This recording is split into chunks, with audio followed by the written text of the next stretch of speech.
Hi friends, நீங்கள் நாங்கள் jelly செய்ய போகிறோம். Fruit jelly.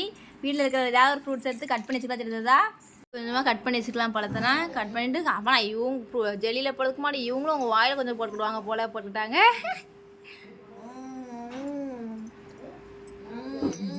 பாசி பேக்கெட் 2 எடுத்துக்கலாம். நம்ம ஜெல்லி செய்யறதுக்கு தேவையான தண்ணி வச்சு அடுப்பை காய வச்சுக்கலாம். காய வச்சுட்டு இந்த பேக்கெட்டை போட்டுக்கலாம்.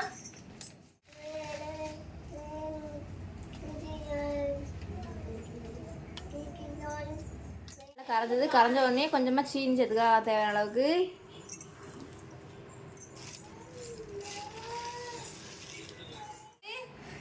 இதை கொஞ்சமாக அப்படி ஊற்றணும்.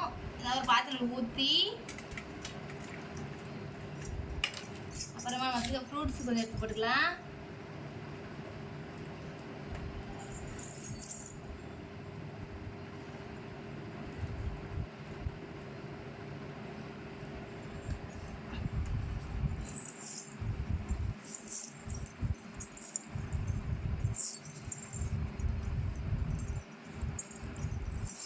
மறுபடியும் இன்னும் கொஞ்சம் ஊற்றிக்கலாம் மேலே.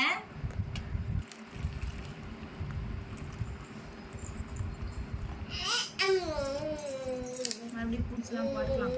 ஏன்னா எல்லாமே மேலே மேலே வந்துச்சு.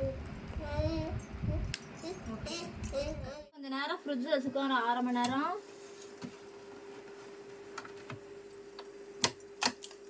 அரை மணி நேரம் கழிச்சு எடுத்துக்கலாம். ஜெல்லி ஃப்ரூட் ஜெல்லி ரெடி ஆயிடுச்சு.